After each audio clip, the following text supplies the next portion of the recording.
All right, so how dare they finally, after almost 5 years later, show up at my door unexpectedly to claim they want to help me move out. It's not that. There was a series of text messages and a series of emails that I received. My guidance in prayer and meditation was do not talk to them. It was because of what I have witnessed, their actions, which I can't talk about on the internet. Okay? All right. It's too suspect. It's too way under question for any family member or friend of theirs to not consider the legal liabilities of having a lot to do with Bonnie and Jim. Flat out. All right. I was already fully examined by a top head doctor at a psychiatric facility for 4 days. I went under the most intense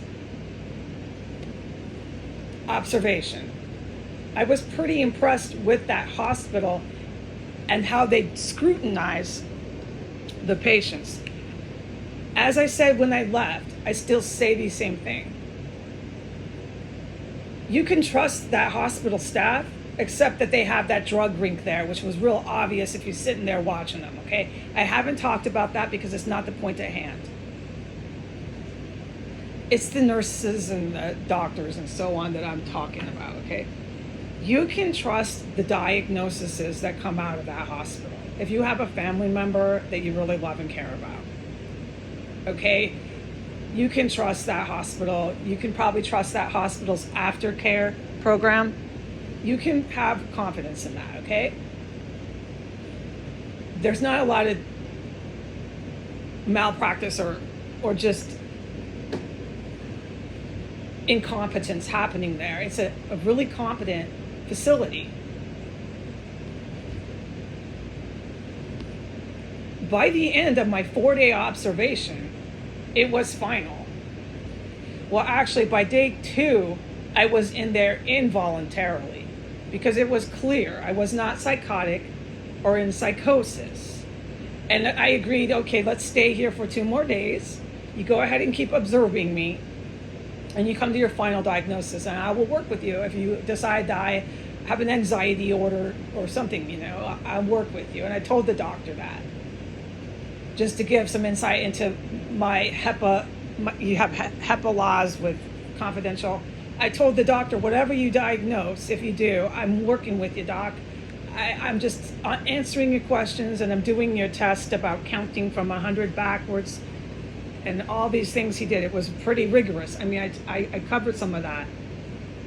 He did a real competency test, counting backwards from 100, so on and so forth. You had to just ask the doctors the standard practice. It was by the book what he did. And this was the third, and then there was a fourth full examination where you go in and you talk to nurses and I mean, I could not believe this. And then they keep going up to you all day long. And there's more doctors, okay, psychiatric doctors with the PhD. They keep going up to you. They keep asking you, this part of their thorough observation team, all day and all night, they'll ask you, are you hearing voices? How are you feeling? Now, they have people in there who are suicidal, right? I did remember that, and for confidentiality, I'm not going to talk about that.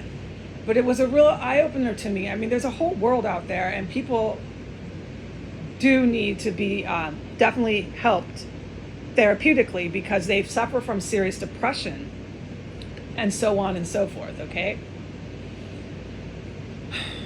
So they definitely scrutinized me, and they covered all their T's and dotted their I's, and the final prognosis was not in psychosis, not psychotic, and not mentally ill. Okay, and I say this because I'm sick of this. No matter what, I to this day have bloodline relatives who are like petulant children, stomping their feet on the ground, with their faces blue, you know, the term of speech, till they're blue in the face, demanding and insisting and having a tantrum that I am a danger to myself and that I am a danger to others, and that I have to be involuntarily committed to a long-term facility. Long-term is years, where I don't have the right, because I'm so mentally incapacitated, to even decide for myself to go to an outpatient clinic. This is where they're going to stand and they're going to spit fire and have tantrums and insist. And they're so possessed by this currently at this date and time, which is the 22nd of May, 11:43 a.m., year 2024. They're so possessed by this, these two, they feed off each other. Okay, so they get themselves in their house really worked up because they both have one another. It's a cycle and a pattern of dysfunction to just feed off one another till they're all hot. And they're coming out here now, okay? So they both are going to book tickets and fly out here and work with whoever they can. Department of Mental Health, Washington, D.C. Metropolitan Police, so on and so forth. Whoever they can bring to my bedroom door to say that I am a danger to myself and a danger to others, and that I must be dragged off in an ambulance and involuntarily committed and go through this rigmarole again with another doctor. It's so sick. It's so sick. There is no way I can get it over in writing or even verbally for these people to just leave me alone.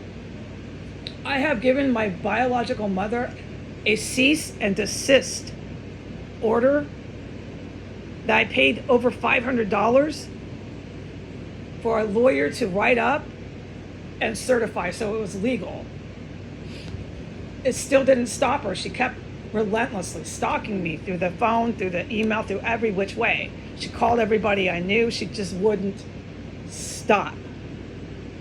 I even had the lawyer say in the legal referendum cease and desist, I even had him say, please just give me a little time to sort my thoughts out. I'll come back to you, Bonnie. But if you keep stalking me, I got to do something. That's why I'm giving you the cease and desist.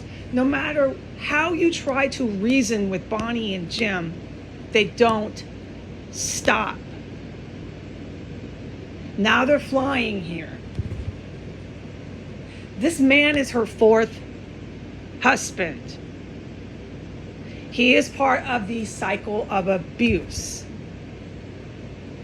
I was told clearly by 2 different counselors to stop communicating with them because the abuse isn't going to end with them. I chose to keep communicating with my mother because of Alcoholics Anonymous. I wanted to forgive. I wanted to do the amendments. You do these things in AA to have long-term sobriety. I made my amends to her. I wanted to forgive her for the past childhood abuse. And then I went against what the professional opinion was of 2 counselors, one who was a drug and alcohol counselor. She said, the abuse won't end. I suggest you just stop communicating. Some Christmas cards and things within reason, but if they can't be reasonable, they can't respect your boundaries, this is a red flag. Look, they're never going to leave me alone. As in layman's terms, I throw my hands to God. They're going to send cops. They're going to send fire department. They're going to send mental health wherever I live to my bedroom door. And if that doesn't work, they'll show up themselves to do it. Wherever I live until the day these 2 pass away. No matter what I do, I can't get these people to stop monitoring me based on mental health. It is so creepy. I didn't need the monitoring when I served her a cease and desist. That was what prompted it. All right? They just will never stop. Okay.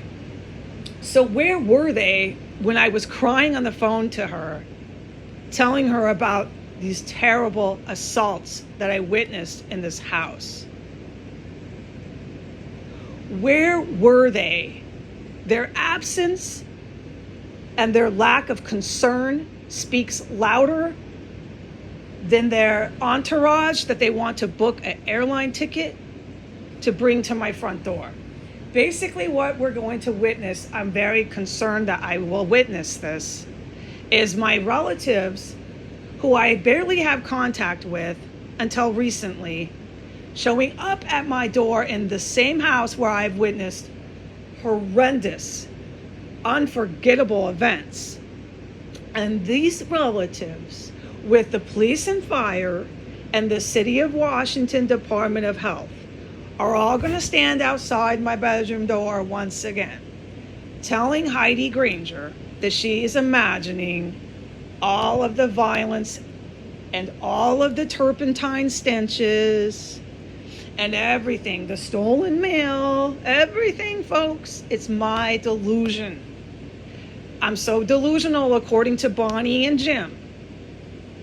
I am so delusional, according to Bonnie and Jim, about 1509 S Street Northwest, that they are claiming and building the scene